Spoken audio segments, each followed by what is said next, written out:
Veo, Mario, que tenemos cierta tendencia a repetir los mismos patrones de conducta situación tras situación y quizás me equivoco, pero creo que cuantos más años pasan, más difícil es hacer un cambio de conducta. ¿Cómo se hace ese cambio? ¿Cómo se cambia la conducta de una persona? Para mí la única forma de poder cambiar de manera estable una conducta es que esa persona aprenda a mirar de forma diferente la realidad. Y cuando tú aprendes a mirar la realidad, lo que hay, mirarte a ti mismo, mirar a los demás, mirar al mundo de una manera distinta, ves cosas diferentes. Ajá. Solo de un cambio en la conciencia, es decir, de un darte cuenta de cosas de las que no te estás dando cuenta, puede surgir una conducta acorde. Esa conducta de tengo que hacerlo porque esto es bueno, tengo que hacerlo porque esto es bueno, es un constante uso de la fuerza de voluntad. Eso para mí tiene un tiempo limitado. Uno no puede estar tirando la fuerza de voluntad toda su vida. Claro. Pero si tú de repente ves que algo que estás haciendo tiene unos efectos que antes no habías visto, de manera natural empezarás a corregir tu conducta. La clave es subir el nivel de conciencia. Para subir el nivel de conciencia hay que ver cosas que no estamos viendo. Y para ver cosas que no estamos viendo tenemos que mirar donde no estamos mirando. Es sorprendente las cosas que se pueden ver cuando se mira. Por ejemplo, una mujer va por la calle y de repente le sorprende ver la cantidad de mujeres embarazadas que hay. Y es sencillamente porque ella se acaba de enterar de que está embarazada. Entonces, ¿por qué está viendo ahora mujeres embarazadas? Porque ahora está mirando. ¿Y por qué mira? Porque ahora es relevante para ella. Porque ahora ella sabe que está embarazada. Entonces, esto es importantísimo. El entrenamiento de la mirada, que es exactamente igual que el entrenamiento de la atención, es la clave para subir el nivel de conciencia. ¿Qué ocurre? Que si yo, por ejemplo, si quiero cambiar una conducta y me estoy mirando constantemente desde el juicio, esto es bueno, esto es malo, esto es bueno, esto es malo, me premio por lo bueno, me castigo por lo malo a través de mi propia crítica, pues no voy a poder ver dimensiones mías. Si yo, en lugar de mirarme desde el juicio, me miro desde la curiosidad, qué curioso esto que he hecho, ¿y de dónde vendrá esto? Realmente empiezas a ver cosas que antes no veías. Este es el punto. No hemos entrenado la mirada. Y como no hemos entrenado la mirada, vemos lo mismo que hemos visto siempre y actuamos de acuerdo a lo que vemos. Y claro, hacerlo todo en base a la disciplina, un cambio de conducta, tiene para mí sus días contados.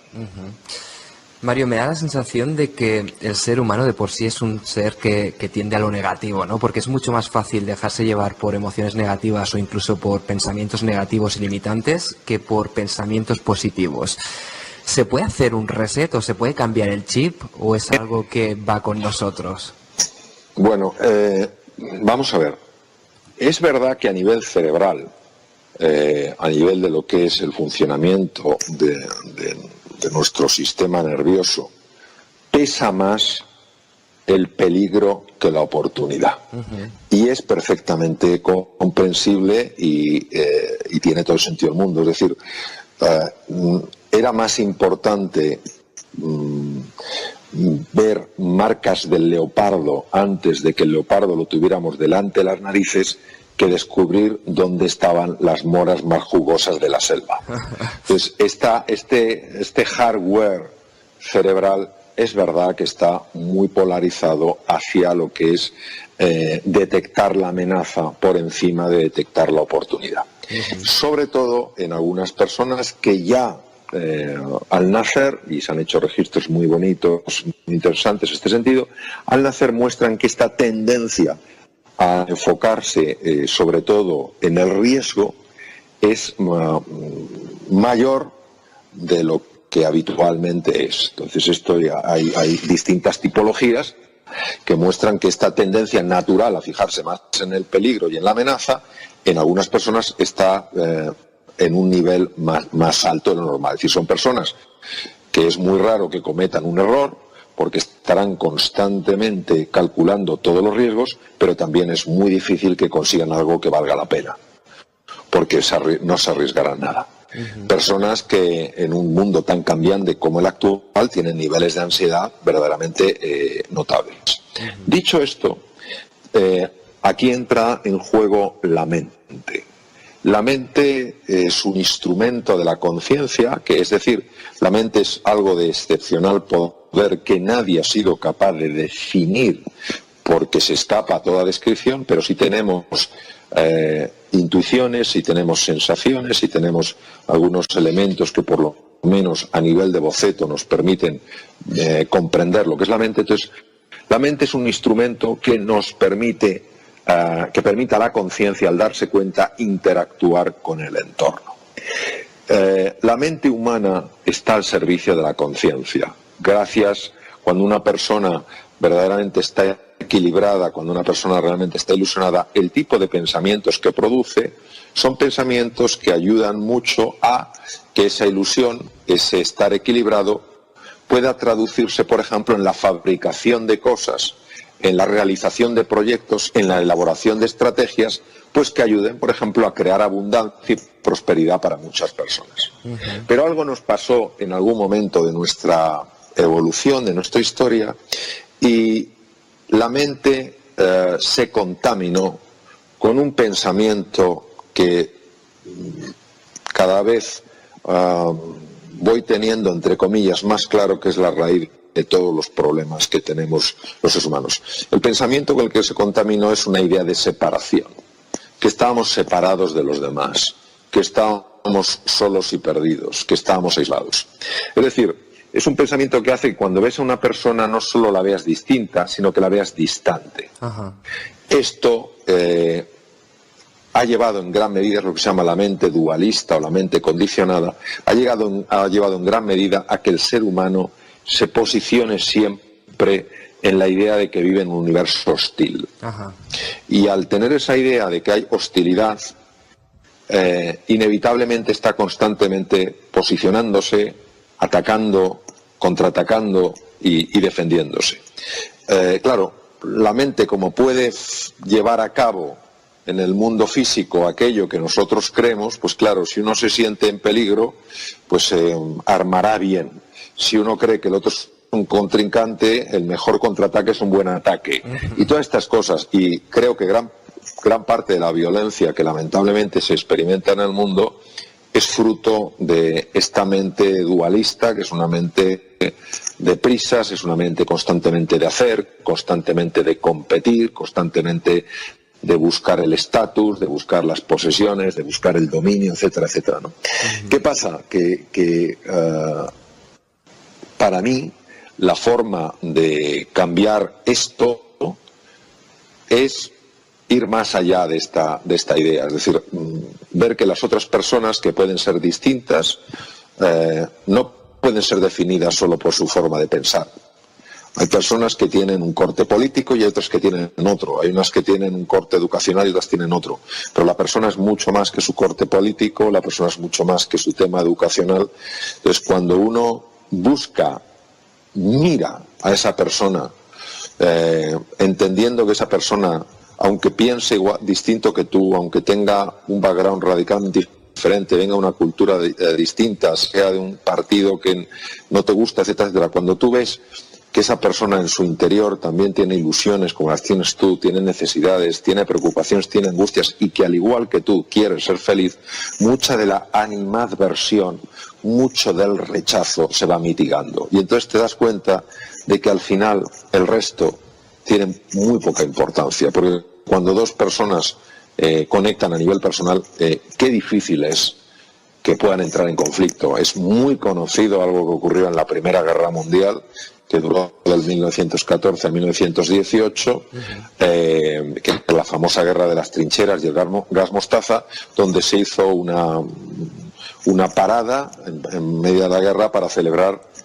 bueno, porque era la época de la Navidad, y entonces había unas trincheras de franceses enfrente de unas trincheras de alemanes, que eran enemigos, por supuesto, y habían estado disparándose antes. Entonces, como se hizo ese armisticio, que sabemos que hoy en día se sigue haciendo, se hizo ese armisticio, los de las trincheras de un lado y del otro se acercaron y se conocieron.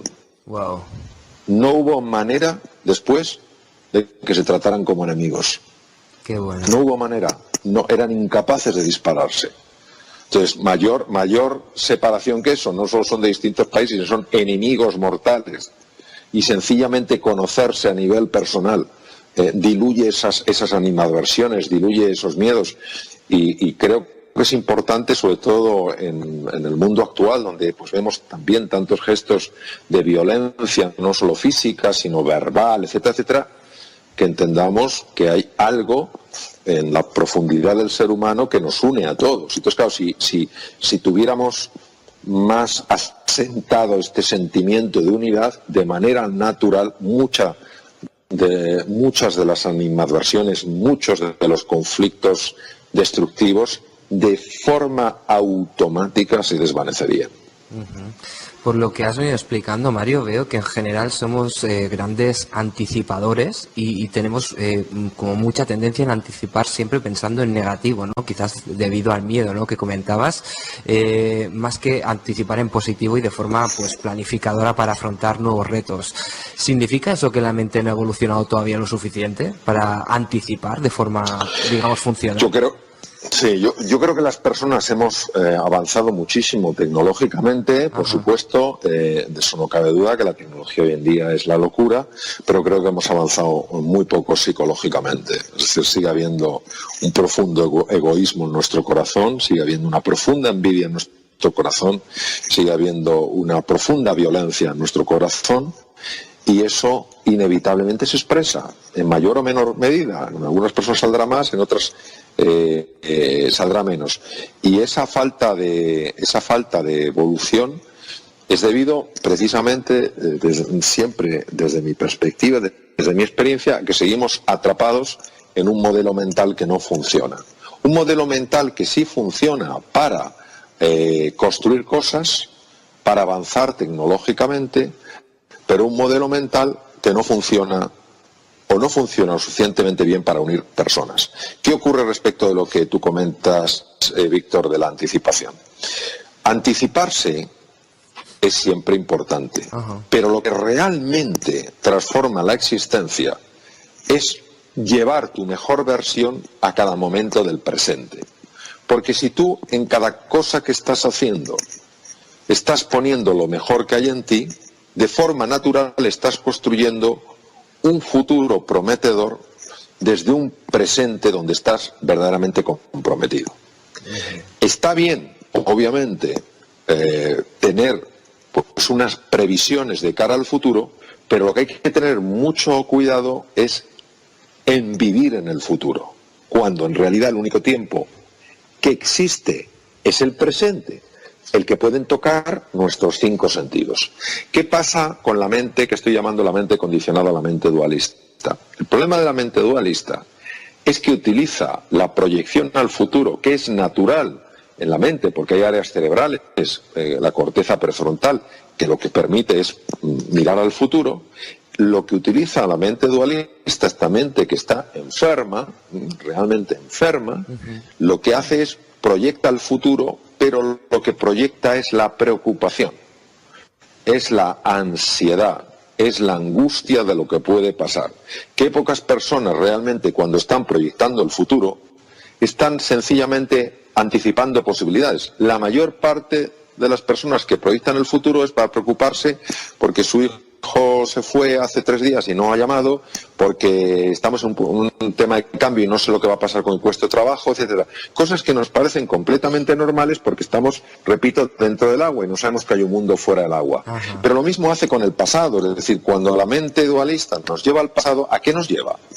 Nos lleva la mayor parte de las veces a lamentarnos por cosas que teníamos que haber hecho y no hicimos, por decisiones que teníamos que haber tomado y no tomamos, etcétera. Qué pocas veces es para llevarnos a un sitio agradable. Y cuando nos lleva a un sitio agradable, muchas veces no nos lleva sencillamente para que podamos reconocer algo que funciona en nuestras vidas. Es para alejarnos del presente y se convierte en una evasión, ¿sabes? Entonces, yo creo que ahí está uno de los grandes retos para cada uno de nosotros. El saber, por supuesto, entender que hay un futuro, y bueno, que hay que hacer unas previsiones, pero sobre todo entender que el futuro no es algo que uno se encuentra, sino que es algo que uno crea desde el presente. Y claro, eso lo que lleva a la fuerza, lo que lleva a la acción, lo que lleva al compromiso es al presente. Y cuando la mente te intente llevar, anda, que si esto sale mal, tú vas a hacer en ese momento las cosas lo mejor que sabes hacer. Y se va abriendo un camino, ¿no?, que es un camino mucho más inteligente que el que la mente dualista puede hacer. Porque la mente dualista lo que nos intenta hacer ver es que es lo único que hay y que es lo único fiable para nosotros. No. La verdadera esencia del ser humano está mucho más allá de la mente. Por eso hay momentos, y todos hemos experimentado, donde sale una inteligencia natural que fluye, que es de la que habla tanto el psicólogo Mihaly Csikszentmihalyi, de la Universidad de Chicago, con su famoso flow, el fluir. De manera natural te sale una forma de hacer las cosas tan sumamente inteligente, tan sumamente creativa, que dices, pero ¿esto de dónde ha salido? Si este no soy yo. Claro, que ese eres tú. Ese eres el verdadero tú. Lo que pasa es que como vivimos dormidos, nos pensamos que somos solo lo que, pues eso, lo que es este pensamiento automático y esta mente dualista nos dice que somos. Mario, he leído varios artículos acerca de la conexión entre nuestras emociones y nuestra salud, es decir, cómo se relacionan nuestras emociones con algunas enfermedades. ¿Se puede enfermar de rabia o de miedo? Pues mira, te voy a poner un ejemplo clarísimo. Conozco una persona que en un momento de intensísima rabia, de repente perdió la vista por un ojo. Wow, ¿en serio? Inmediatamente se asustó, claro, como no se va a asustar, se fue corriendo a urgencias, desprendimiento de retina. La vez que me lo contó ya llevaba 13 operaciones. Ostras. ¿Sabes? Es decir, naturalmente que sí. El miedo extremo, claro que puede matar. La rabia extrema puede producirte una subida tan masiva de la tensión arterial que te reviente un vaso cerebral, un vaso de la retina, un vaso del corazón. Naturalmente que sí. Es decir, esto de que el cuerpo y la mente van cada uno a su bola, es que no tiene ningún sentido. Es decir, son dos realidades que no se pueden separar. Sí se pueden distinguir para podernos entender, pero no se pueden separar. La persona que está constantemente resentida o constantemente asustada o constantemente llena de rabia está permanentemente liberando cortisol en la sangre, permanentemente. El cortisol, que es una hormona muy favorable cuando sigue los ritmos naturales de su liberación, liberado en cantidades tan grandes y de forma tan irregular y tan constante, se va comiendo el hueso, se va comiendo el músculo. El hueso pues produce obviamente una osteoporosis, se va comiendo la matriz ósea, con lo cual es más fácil una fractura, produce la sarcopenia, la pobreza muscular, porque se va comiendo un músculo, va atacando, sobrecarga el corazón, sobrecarga las arterias, el colesterol, que se suele llamar, o que se suele comentar como el colesterol malo, etcétera, etcétera. Es decir, es que es así. Es que es así. O sea, no estamos hablando de que el problema sean momentos de miedo, momentos de tristeza, momentos de rabia, aunque hemos visto que en el caso que te he puesto de desprendimiento de retina fue un momento de rabia intensa. Es que estamos hablando de que hay personas que viven en ese estado de rabia permanente, en ese estado de resentimiento permanente, en ese estado de miedo permanente. Y eso inevitablemente repercute en el cuerpo, pero porque son la misma cosa. Los estados mentales y los estados emocionales son las dos caras de la misma moneda. Mueves una, se mueve la otra, ¿sabes? Entonces hoy, con la investigación que hay en uno de los centros más importantes del mundo, a mí sigue chocándome que esto todavía sea algo que sorprenda a tantas personas, incluso que llegue a sorprender a muchos médicos, por cierto, muy bien formados, pero que todavía están atrapados en el paradigma de que solo existe aquello que se puede medir según las formas tradicionales de medida. Bueno, ya hay formas no tradicionales, muy novedosas de medida, que muestran que efectivamente los estados emocionales no bien gestionados son responsables de entre el 60 y el 80% de las consultas a médicos generales en todo el mundo occidentalizado. Entonces, claro, estamos hablando de algo tremendamente potente y por eso lo que es la gestión emocional es una de las cosas que en este mundo tan analfabeto emocionalmente, sencillamente porque las emociones ha sido objeto privado de cada uno, donde no se le ha dado especial relevancia, pues ahora resulta que tienen el papel más importante. Has hablado antes del estrés, has comentado un poquito por encima y me doy cuenta que hemos normalizado el estrés en nuestras vidas porque quien más, quien menos a día de hoy vive sometido al estrés diario, ¿no? Y parece que hay personas que incluso han desarrollado como una tolerancia más alta, ¿no?, al mismo. Y estoy seguro que muchos de nosotros aún todavía no somos plenamente conscientes de lo perjudicial que es para nuestro organismo hasta que nos pasa factura. ¿Cómo podemos estar alerta del estrés y qué hay que hacer para reducirlo? Bueno, en primer lugar, yo diría que nuestra sociedad dice que el estrés es malo, pero aplaude el estrés. La persona que dice que está sumamente, o sea, que no tiene tiempo para nada, es percibida como el gran triunfador. Ajá. Es el gran triunfador. Alguien tan importante que no tiene tiempo para nada. Todos tenemos el tiempo muy ajustado, está claro. Pero dentro de tener el tiempo ajustado hay una parte que tiene que formar parte de esa inversión de tiempo, que es estar constantemente reequilibrando cada vez que te desequilibras. Entonces, lo primero que es que eso, el que va corriendo de un lado, este debe ser muy importante, este tiene mucha prisa, el que dice, ¿qué tal? No, pues yo bien, estoy tranquilo, este debe ir fatal las cosas, porque si tiene tiempo libre, entonces lo primero que debemos decir es que vivimos en una sociedad que al ser tan absolutamente neurótica, estar tan neurotizada, sigue aplaudiendo los efectos del estrés. A pesar de que, para que os hagamos una idea, en Europa hace años, las cifras siguen aumentando, eran 20.000 millones de euros al año, que es quemar 100 euros por segundo durante 6,4 años. En los Estados Unidos las cifras recientes son de 300.000 millones de dólares. Dios. 300.000 millones de dólares. ¿En qué? Bajas laborales, reducción de la eficiencia, conflictos, ansiolíticos, antidepresivos, etcétera.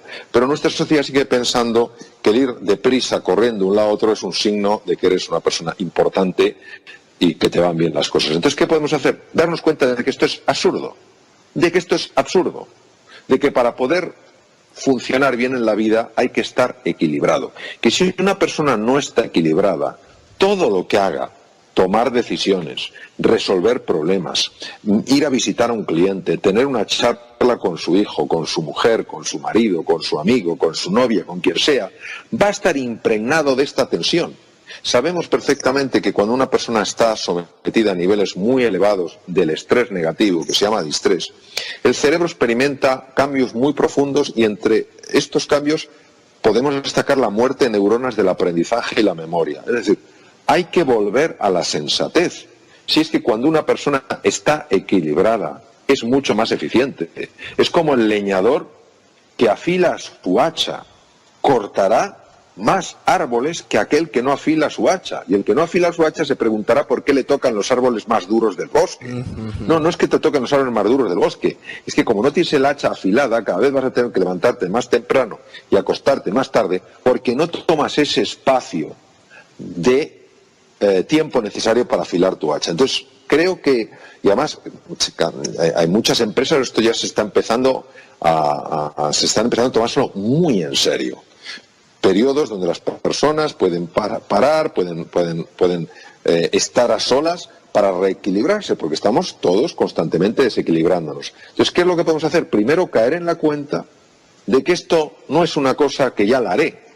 Es que si uno no empieza a incorporarlo en su vida, tiene consecuencias. Claro, que no es ningún castigo, claro, que no es ningún castigo divino. Es que tiene consecuencias. Claro. El organismo necesita, hay grupos que han hecho montones de estudios, montones de investigación con atletas de primer nivel, Jimmy Connors, Arancha Sánchez Vicario, personas muy, muy expertas en este campo, grupos formados por psicólogos, psiconeuroendocrino inmunólogos, etcétera, montones de profesiones. La persona de hoy hacen falta momentos de reequilibrarse a lo largo del día. Y si no, se va acumulando algo que se llama carga alostática, que es algún tipo de residuo tóxico, radicales libres, lo que sea, no lo sabemos muy bien, y que claro, en un momento determinado eso se expresa en forma de enfermedad, en forma de la decisión muy torpemente tomada con enormes consecuencias. Por eso, precisamente, hay que pararse para poder luego ir más deprisa. Y mientras uno no caiga en la cuenta de esto, pues es igual, o sea, es uno el que se lo tiene que decir a sí mismo y decir, tiene que haber otra forma de vivir donde no reduzco mi eficiencia, no reduzco mi creatividad, sino muy al contrario, las aumento, precisamente por el hecho de que cuando me siento desequilibrado me reequilibro. ¿Cuándo estoy desequilibrado? Estoy desequilibrado cuando me doy cuenta que estoy agotado, cuando veo que estoy irritable, cuando veo que no me puedo concentrar, cuando veo que las cosas no las puedo recordar. Eso lo que está mostrándote es que el cerebro está sufriendo intensamente los efectos negativos del estrés, de lo que se llama el distrés. Entonces, en ese momento que tú reconoces en ti que estás irritable, que es que no consigues concentrarte, que es que lo que acabas de leer se te ha olvidado, que todo te distrae, en ese momento dices, tengo los instrumentos desajustados, y coges y te haces unos minutos de meditación, o te vas a dar un paseo por la calle, o cierras los ojos y escuchas un poco de música, porque todo lo que hagas a partir de ese momento, si no te has equilibrado, llevará la marca de la falta de claridad mental, de la falta de serenidad, de la falta de confianza y de la falta de cooperación. Eso no quiere uno llevarlo a las decisiones, no quiere llevarlo a las relaciones con los hijos, ni a las relaciones con los clientes, ni a ningún lado. Entonces, ese caer en la cuenta de que nos desequilibramos todos y que lo que tenemos que hacer es reequilibrarnos, me parece que es normal para una sociedad que quiera estar sana física y mentalmente. Has mencionado antes en la entrevista, Mario, has hablado brevemente sobre el reconocimiento, ¿no? Que creo que es algo que motiva a muchas personas, y muchas veces ligamos el reconocimiento con el éxito y parece que el éxito no es éxito si no es reconocimiento. ¿Por qué reconocernos a nosotros mismos, nuestro propio éxito, no es suficiente para nosotros?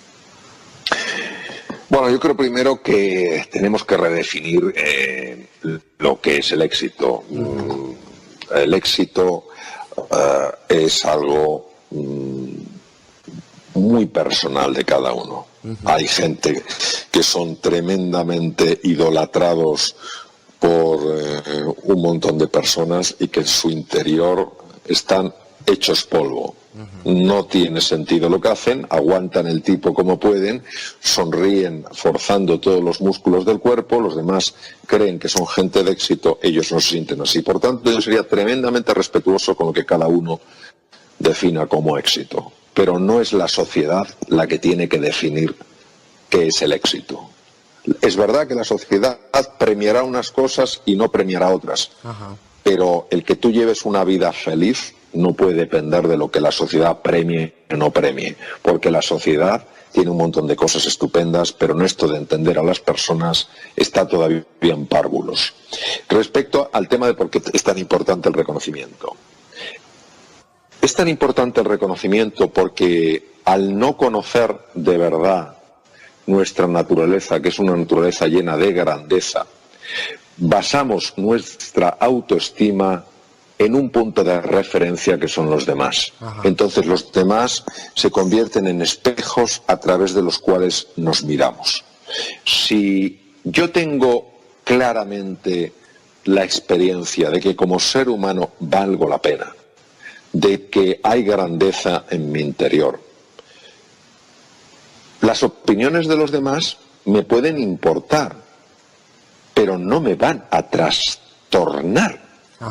Ni en lo bueno ni en lo malo, es decir, ni las buscaré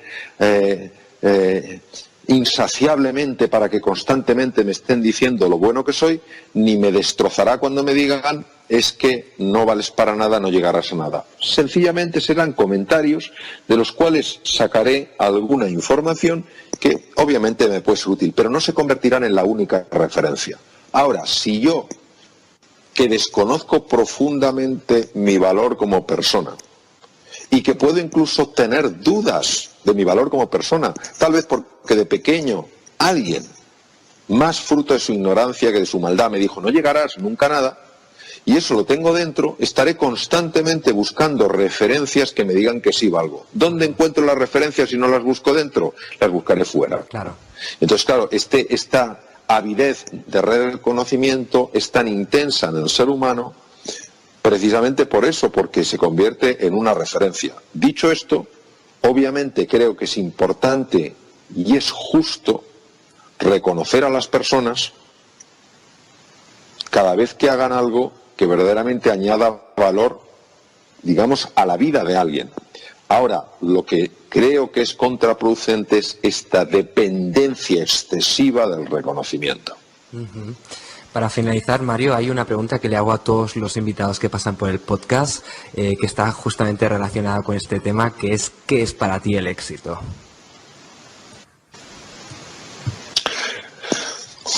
Para mí el éxito es